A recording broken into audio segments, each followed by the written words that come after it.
నమస్తే. ప్రస్తుతం మనం గాంధీ భవన్లో ఉన్నాం. మనతో పాటు ఎమ్మెల్యే మల్రెడ్డి రంగారెడ్డి గారు ఉన్నారు. పార్లమెంటు గతంలో ఓడిపోయినటువంటి సీట్లకు సంబంధించి సమీక్ష నిర్వహించారు. ఒకసారి మాట్లాడదాం. మల్రెడ్డి రంగారెడ్డి గారు సమీక్షలో ఏం మాట్లాడారు, ప్రధానంగా ఓటమి కారణాలు ఏమనుకుంటున్నారు? ఇప్పుడు హైదరాబాద్ రంగారెడ్డిలో భారతీయ జనతా పార్టీ మరి ఎందుకో ఒక వేవ్ వచ్చినట్టుగా ఉన్నది. అయినా రంగారెడ్డి హైదరాబాద్లో ఉన్న జనాభా 43% ఉంది. రాష్ట్రమంతా 57% ఉంది.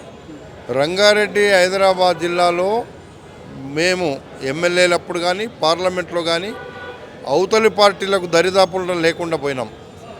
ఇప్పటికన్నా మా అధిష్టాన వర్గం ఆలోచించి పోవడానికి కారణాలేంది? హైదరాబాద్ రంగారెడ్డిలో ఉన్న 43% పబ్లిక్కి కొత్తగా గవర్నమెంట్ వచ్చినట్టుగా కానొస్తలేదు. అది పూర్తిగా జిల్లాలలో 57% ఉన్న ప్రజలకు మాత్రమే మంత్రులు ఉన్నారు, ముఖ్యమంత్రి గారు ఉన్నారు.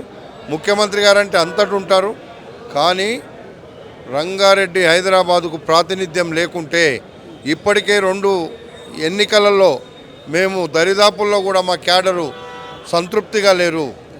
మీరు ఎవరికి మంత్రులు ఇచ్చినా మాకు ఆబ్జెక్షన్ లేదు, కానీ జిల్లాలకు ప్రాతినిధ్యం ఇవ్వకపోతే చాలా ఇబ్బంది అవుతుందని కమిటీ ముందు చెప్పినాం.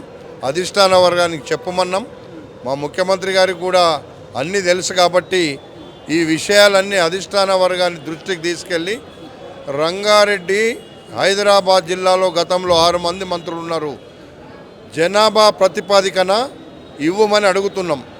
ఎట్లా వీలైతే 10 జిల్లాలకు ఎట్లాగో న్యాయం చేయాలో 7 జిల్లాలకే ఇప్పటి వరకు చేసిండ్రు, 8 జిల్లాలకే చేసిండ్రు, ఇంకా 2 జిల్లాలకు న్యాయం చేయలేదు. ఇక్కడ రంగారెడ్డి హైదరాబాదులో న్యాయం జరగలేదు కాబట్టి న్యాయం చేయమని చెప్పినాం. అసలైన తొలి వెలుగు. ఫాలో వాట్సాప్ @తొలి వెలుగు official.